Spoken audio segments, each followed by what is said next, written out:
Thank you. And how's everyone doing today? Congratulations on managing to get to the end of the fest. But we saved the best for last. So I would like to introduce Dr. Chris Kirchhoff, who helped create the Defense Innovation Unit, or Unit X, which he continues to advise. During the Obama administration, he was the Director of Strategic Planning for the National Security Council and Senior Civilian Advisor to the Chairman of the Joint Chiefs of Staff. Chris obtained a bachelor's degree from Harvard College and a PhD in Social and Political Sciences from Cambridge. I am your moderator. I'm Michael Wallace. I am a Senior Professor of Practice in the School of Professional Advancement, Emergency and Security Studies program, and it is my honor to welcome you here. I've been looking forward to this for a very long time, and you know, let's start off with the book cover. It's pretty cool. I mean, aside from the fact that you have some great reviews of this book, you really do. Well, first of all, it's a pleasure to be in New Orleans. As you could probably tell from Michael's overly kind reading in my bio, I was a little bit of a nerd, which meant I wasn't cool enough to come to Mardi Gras. But it turns out there's a Mardi Gras for the mind, so I am absolutely delighted to be here. And I was thrilled when Walter Isaacson reached out and asked if I could join.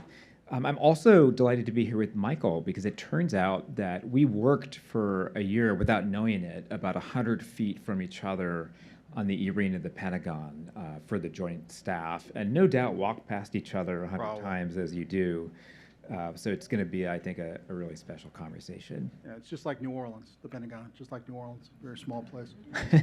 But getting back to the book, and the book cover, actually, if you look at the book cover, you'll see an F-35, which is one of our most advanced fighter jets, and it's sitting on top of an iPhone.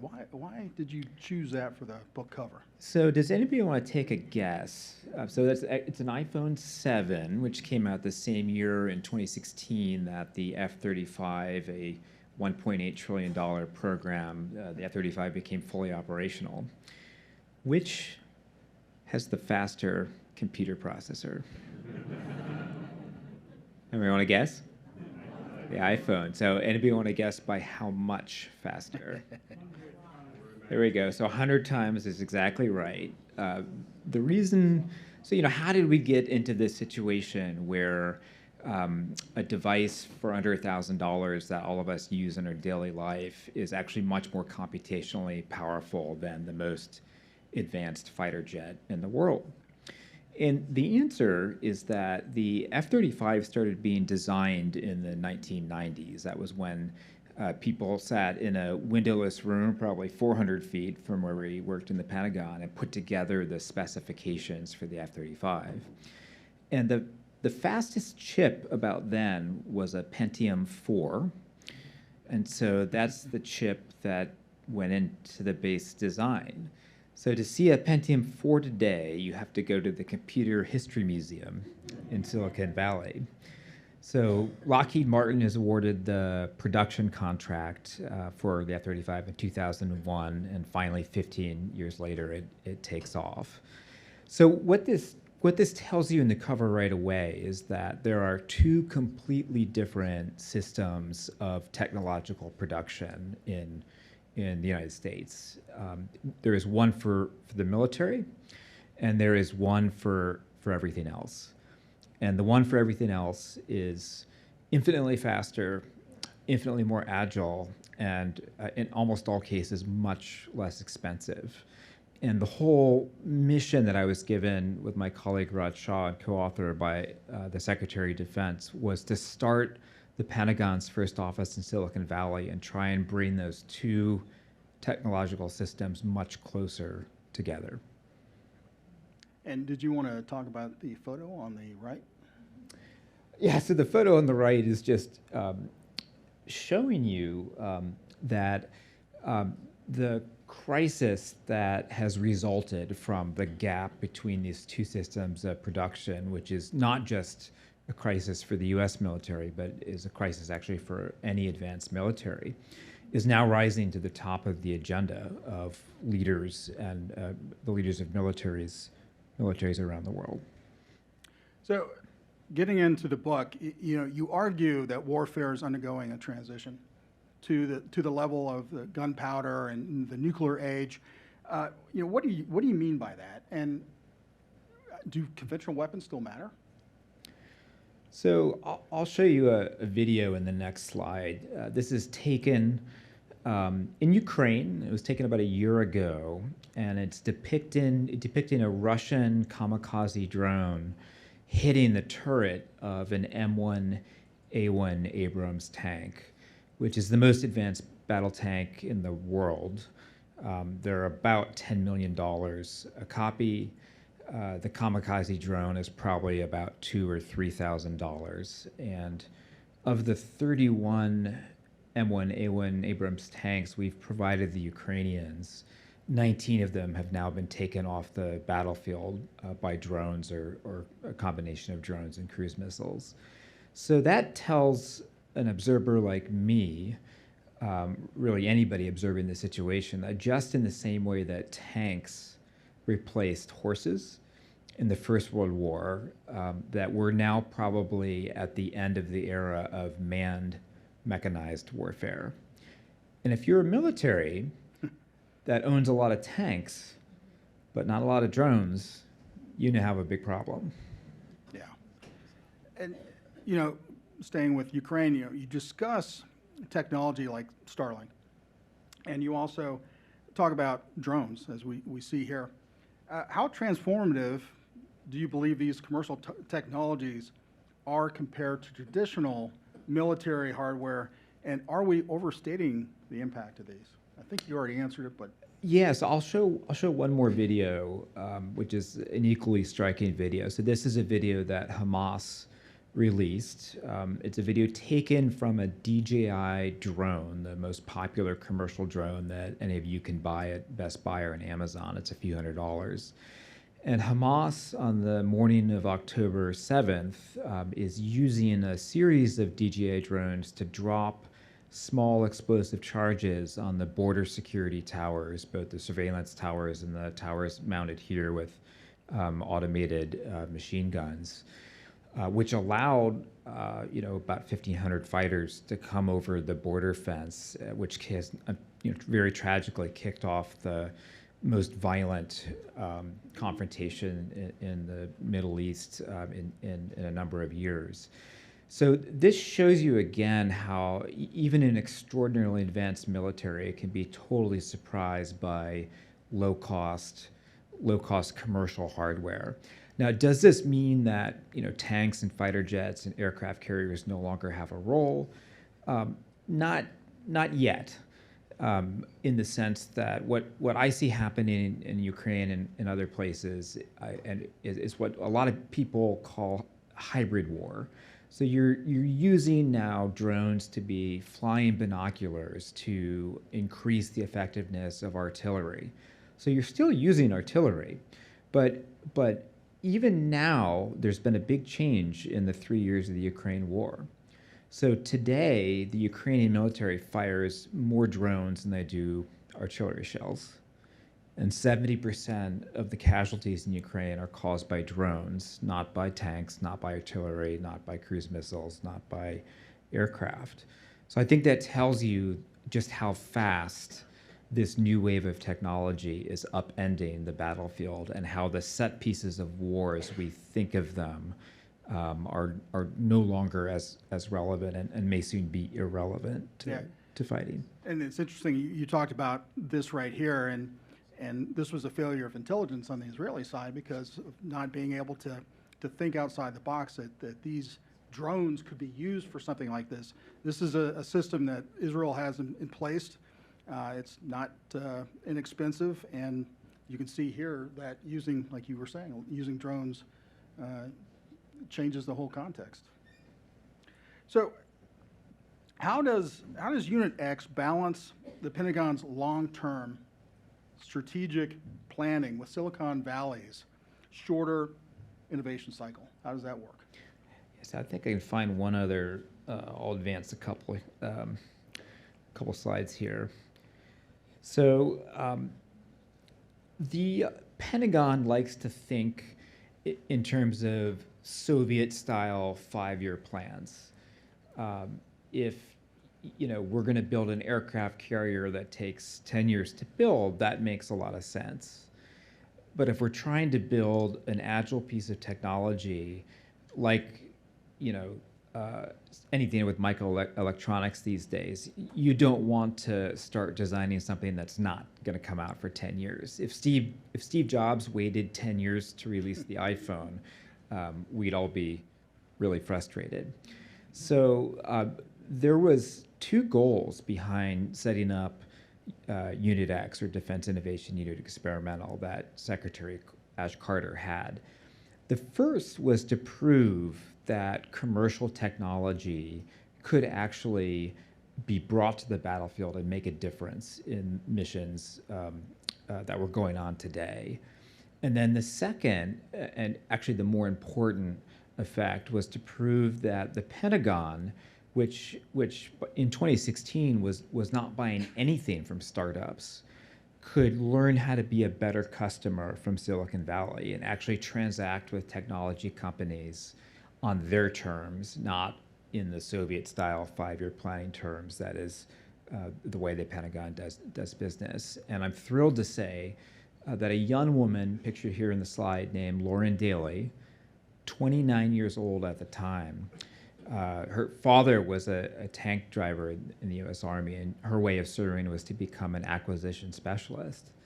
So the ordinary way the Pentagon buys equipment is by, first of all, using the Federal Acquisition Regulations, which is a book that you could use either as a door prop or for home defense. And on top of that, there is the Department of Defense supplement, the Red Book. So if you're a startup in Silicon Valley and somebody says, "Hi, I'm here from the government to help. I'm interested in your technology, but there's 3,000 pages of regulations you need to read first," that's a non-starter for a startup, especially if a contract takes between 12 and 18 months to negotiate, and you're a startup that has to prove that you're moving towards profitability if you're going to raise your next funding round in 3 to 6 months. So Lauren, staying up late at night one night in 2016, reading the newly passed National Defense Authorization Act, which Michael knows is like the holy grail. The tablets come down from the mountain once a year, and we all read them.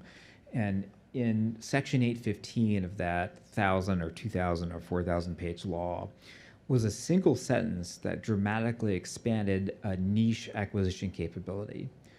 And so Lauren came up to Raj and I in our first week in the job, and she said, "I have an idea. There's this new authority. I think it could change everything."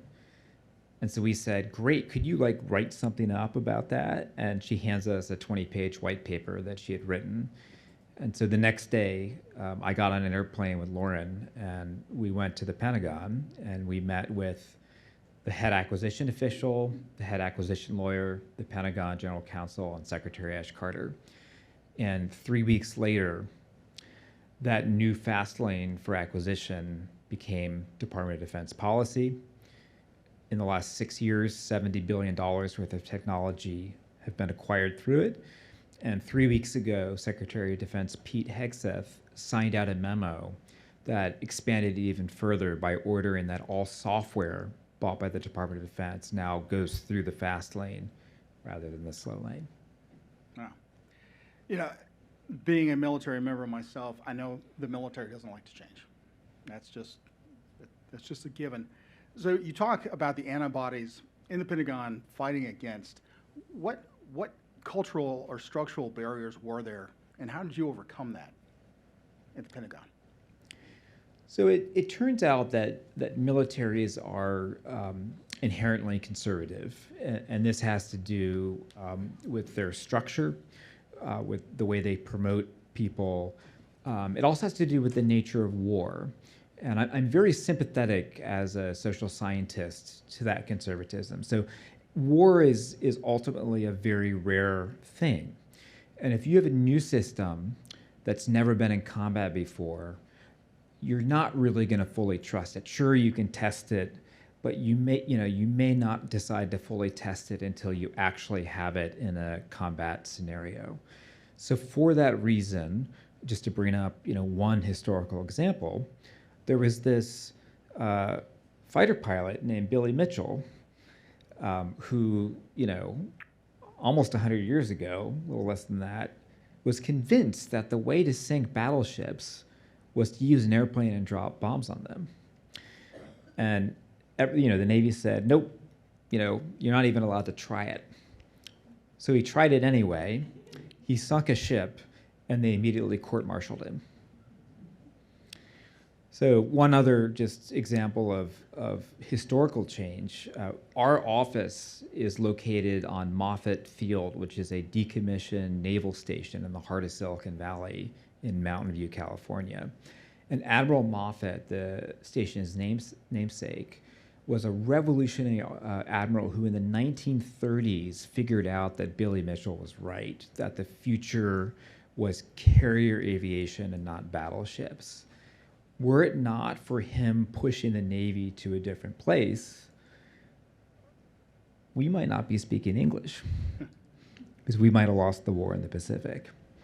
So it takes people in these interwar periods where institutions don't want to change because change has an inherent risk to make the argument that not changing is actually the riskier outcome. Yeah, you mentioned at the beginning when you were setting this up, the Secretary of Defense, Ash Carter, that he was instrumental. Why was he so instrumental in setting up Unit X? Well, Secretary Ash Carter was one of the most extraordinary people I've had the privilege to work for. He was one of these people who, would say, you know what, we're going to go that way. And, I'm the junior aide in the room, I'm sitting on the back row chairs, I'm thinking, oof, sir, I just don't. And every time he was right. He just had an astonishing ability to see further around the corners than others. And he wrote in 2001 a paper that foretold the crisis we're now in. And in that paper called Keeping the Edge, he noticed that post-Cold War research and development funding was essentially flatlining, if not decreasing in most places, at the same time that the consumer technology sector was just skyrocketing. And so he said, okay, we have this fundamental divergence, which means very quickly the locus of innovation is going to shift from places like DARPA and the defense contractors to the commercial sector, which means militaries are going to have to become fast followers of the commercial technology sector. But that's a challenge for them because they're only set up to talk and deal with the defense sector. So does anybody want to take a guess when Secretary Carter wrote this prophetic paper in 2001, when he was Professor Ash Carter, did anybody read it? No. People only read it in 2016 when he became Secretary of Defense. So he immediately acted to shift the direction of the Pentagon to address this crisis.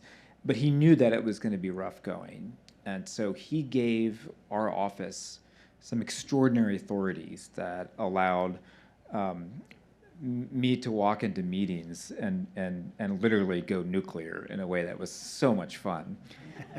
So the first authority that he gave us is he had us report directly to him. I mean, this is like reporting to the Pope. I mean, it's just like and so if you're meeting with somebody and they know your direct boss is Secretary Carter, you get a very different reception, it turns out. But more importantly than that, he allowed us to have something called waiver authority. So that means if you can imagine, these two books are only the beginning of the kind of ossified regulation and policies that are part of the Department of Defense. So if we ran into a regulation or a policy, not a law, you can't break the law, that impeded our mission, we were allowed to go to the owner of that regulation and say, hey, would you mind, this was written a long time ago, it doesn't make sense for what we're trying to do, would you mind waiving it? Can we ignore it? If they said no, the decision immediately went to review by Secretary Carter himself. So they knew if they tried to oppose us, we had some very powerful tools to push back. It's good to have friends. Yeah. And be willing to lose them as well, because I mean the other reality is that I had served for 13 years in national security, and I knew this would be my last assignment. And part of the reason why Ash Carter tapped me, or rather ordered me to move to California, is he knew I had a lot of chits and that I could burn them all, and I did. So you need those visionary leaders, like you were talking about Billy Mitchell, Secretary Carter. You need those people, right? You need the ones that aren't afraid to break the bowl, as it was. So going back to the procurement process, I think we can all agree it's outdated. What are your thoughts on integrating cutting-edge tech to scale? Bringing in the technology. What needs to happen for the Pentagon to be accepting of this, more accepting of this, and not to stray in political waters here, is what Musk doing, is that helping, hurting, or is it too early to tell? So, all right, here's the first hard question. There has been this amazing transformation in thinking since Secretary Carter set all of this and other innovation initiatives in motion. And there is now, especially after the war in Ukraine, a new consensus in the Pentagon, in the intelligence community, in Congress, among our political leadership of both parties, that we need to quickly change how we're preparing the military to fight the next war. So that's progress. And oh, by the way, since it turns out the government is now a good customer, in 2016, a venture capitalist, if they heard that one of the founders they invested in took a meeting with the government and was trying to sell their product to the Department of Defense, they would often withdraw their funding from the next round because they had never gotten a win. They always lost to some defense contractor. It never worked out. They lost money. Well, finally, because of what Lauren did, it actually became viable financially for firms to do this. And a floodgate of investment is now open. So now in the last 6 or 7 years, there's been about $230 billion of venture capital money that has flowed into startups that are designing defense technology. And some of those startups, like Anduril, like Shield AI, who follow in the footsteps of SpaceX and Palantir, really are now producing products that are game-changing. So let's ask now the tough question. We're going to have another audience pop quiz. What percentage of the Pentagon's spend do you think goes to venture-backed startups? So it's about 4% right now. Another example, in the last administration, the Pentagon's highest profile innovation initiative was called Replicator, and it's to produce swarming autonomous drones that could compete in a future battlefield that's more like Ukraine. Good idea, right? Directionally, the right way. The initiative is about $1 billion, which sounds like a lot of money to most people. However, in our circles, does anybody want to guess what percentage of the procurement spend that is? It's 0.7%. So that gives you an idea of how much further we have to go if we're going to actually realize this transformation. Kind of flipping the script here, Silicon Valley likes to portray itself, and especially Google, as a force for good. Can you discuss Silicon Valley's resistance when you all first went out there and said, hey, we'd like to partner with you for the Department of Defense? Can you discuss the pushback, if any, you received? Well, it's one thing to show up and say, hi, I'm from the government, I'm here to help, which generally doesn't go over well anywhere in America. It's even tougher when you say, hi, I'm here from the US military, and I need your help.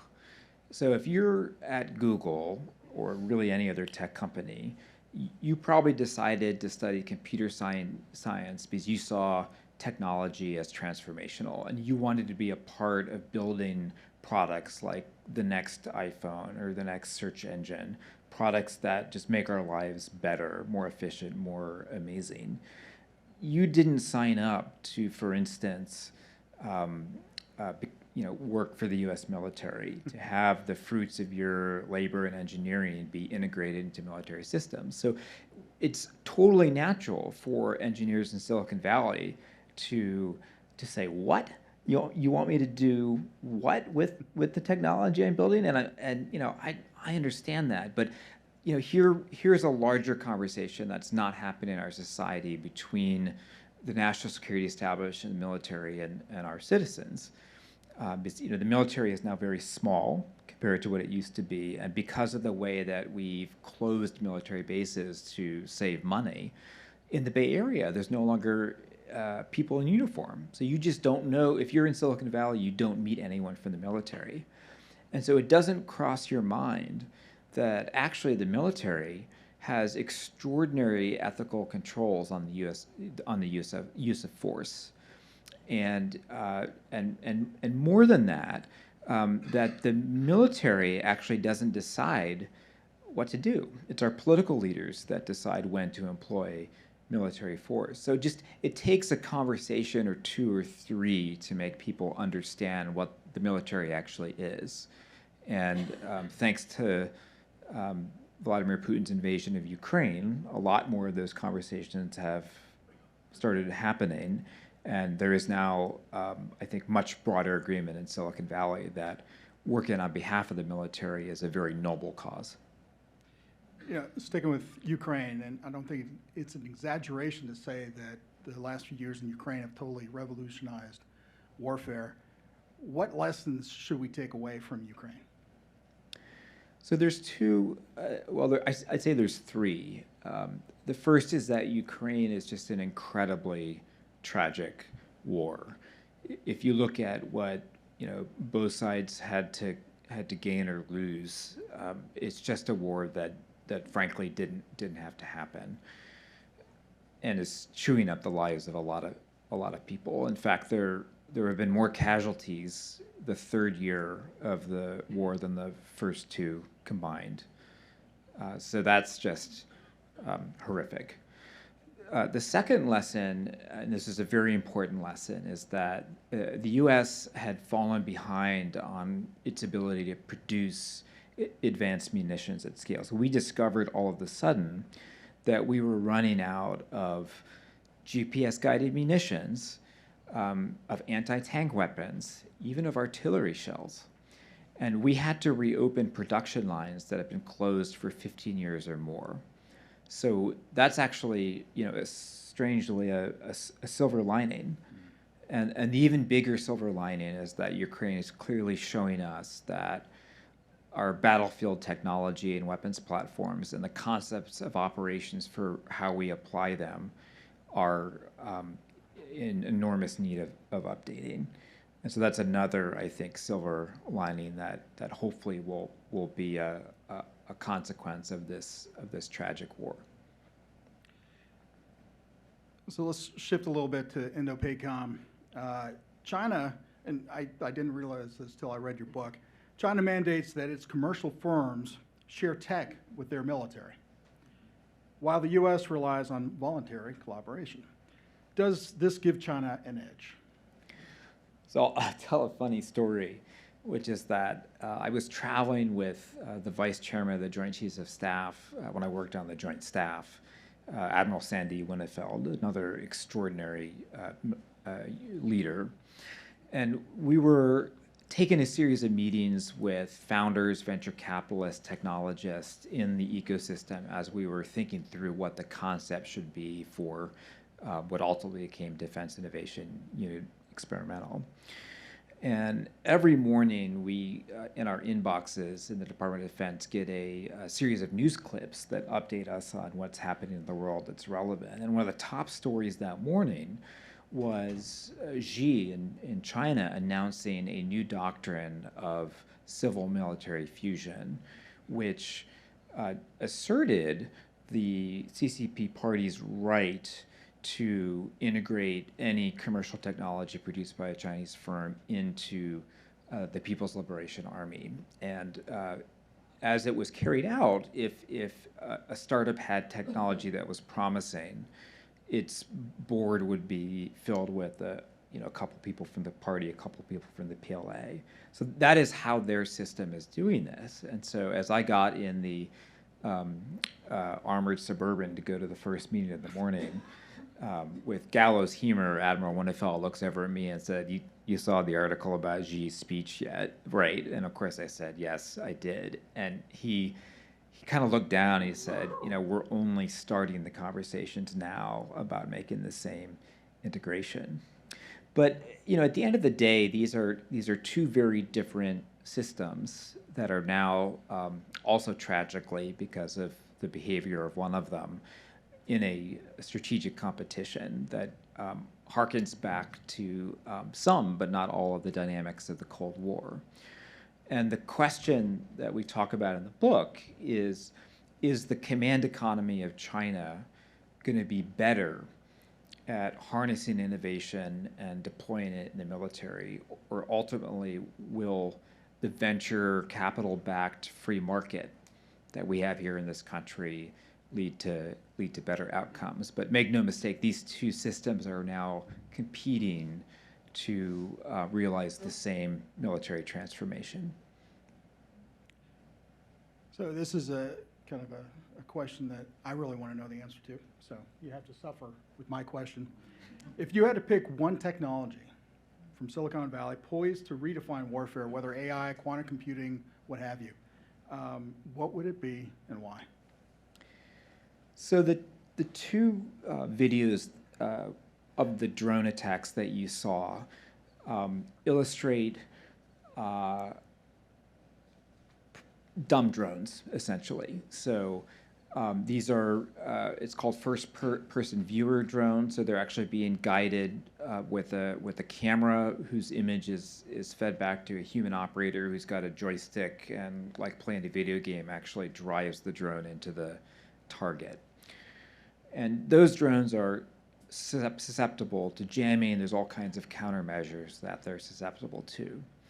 But what's happening now is already an extraordinary fusion between artificial intelligence and large language models and autonomous platforms. And so just to cite one modestly alarming example that appeared in the open literature about 3 weeks ago, there's a large science and technology institute in Russia, and about 14 scientists published a paper that said, hey, we've done something really interesting, which is we've combined a smart operating system for a drone with a large language model. Both are about 7 billion parameters. So these are models that are very large and sophisticated, but small enough that can be run on board.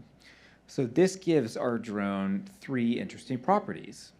It can recognize any human or shape.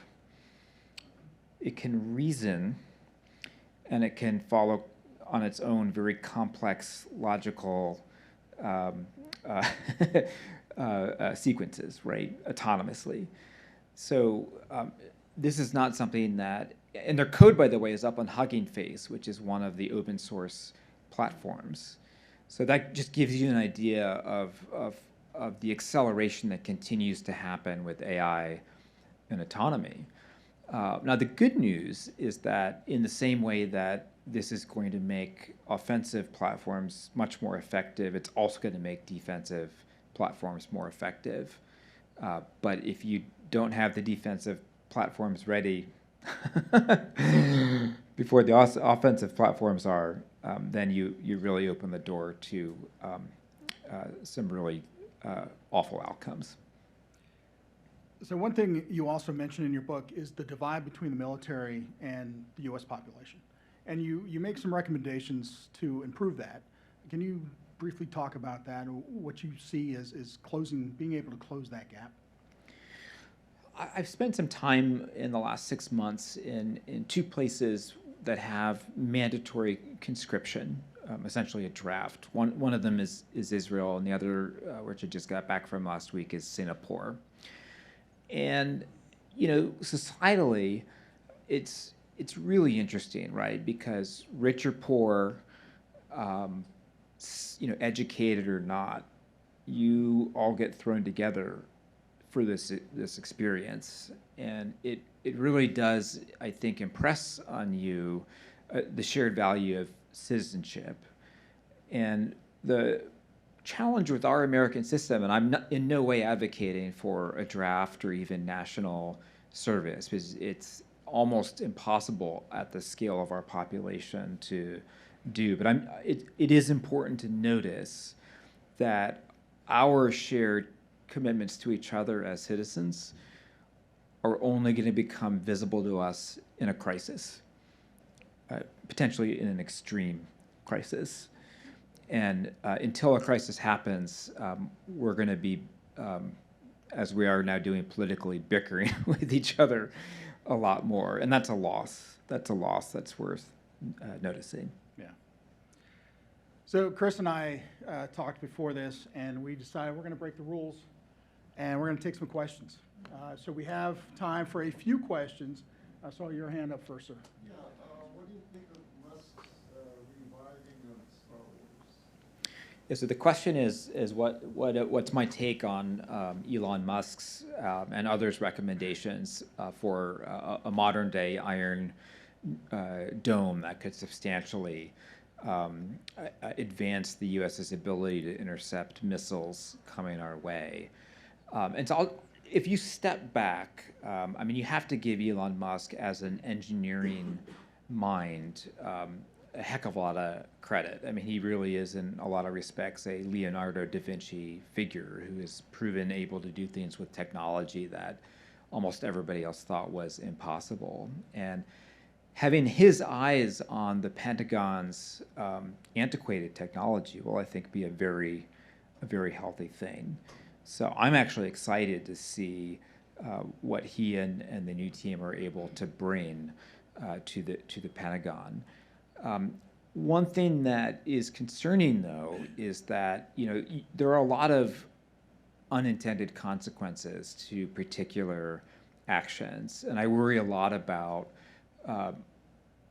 moving too fast and accidentally breaking things in the classic Silicon Valley fashion that actually turn out to be more important than you at first realize. And so in this early moment, it's not quite clear what this is all going to mean for the Department of Defense, but I think it's something that we should all be watching very closely.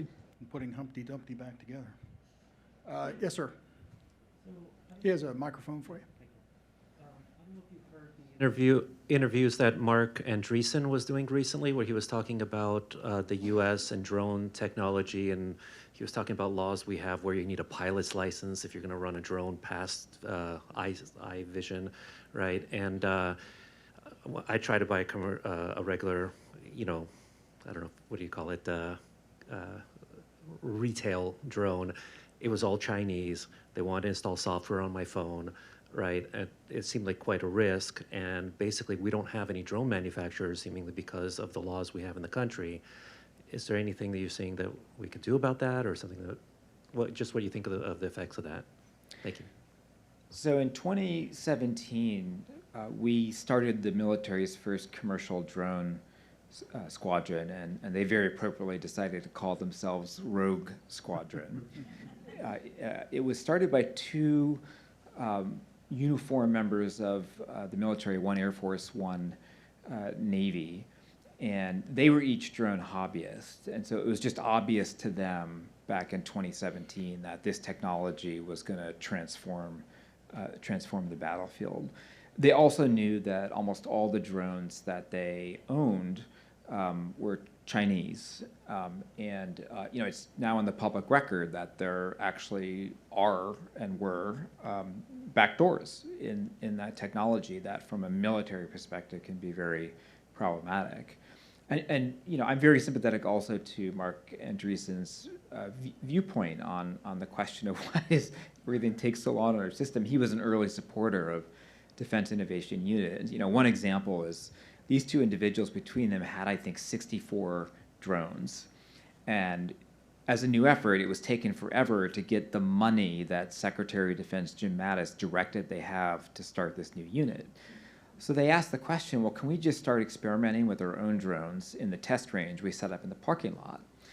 And our lawyer stepped in and said, well, because we lack something called gift authority, we're not allowed to accept donations, and as a result, no. We just have to sit here and twiddle our thumbs. So we told our lawyer, we understand, and as soon as she left the room, we told our two guys to go. And they started. And they, realized, first of all, quite extraordinarily, they realized a way to hack the source code of a DJI drone to turn off its ability to phone home. And started a program called Blue UAS that would certify through a software patch that it would be safe for any U.S. government unit, not just a military unit, but any U.S. government agency, if they applied the patch to fly a foreign-made drone in their mission. And they did that because there were no U.S. equivalents. But they also did something extraordinary, which said, okay, we need to seed the market. So we have an alternative to DJI, which has about 72% of the market. And so they led a series of grants and research and development awards to component manufacturers to begin building an American counterpart. And today, Skydio is a unicorn Silicon Valley company that I'm very proud to say that Rogue Squadron helped start. And some of their technology was in Ukraine on day one and is still there now. Cool. Okay, one more quick question, quick.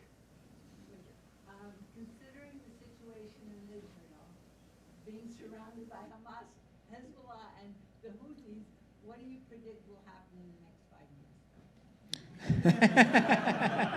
5 years? I said quick. Okay. When I was on the National Security Council doing strategic planning, we made, I think, a very reasonable decision not to focus on anything beyond 5 years because it turns out, predicting the future is not easy.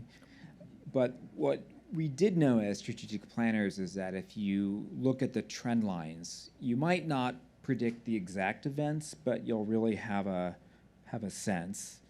And so what we're seeing in the Middle East, like Ukraine, is, again, commercial technology being able to disrupt extremely advanced weapons platforms. And so, for example, much cargo is now not routed through the Red Sea.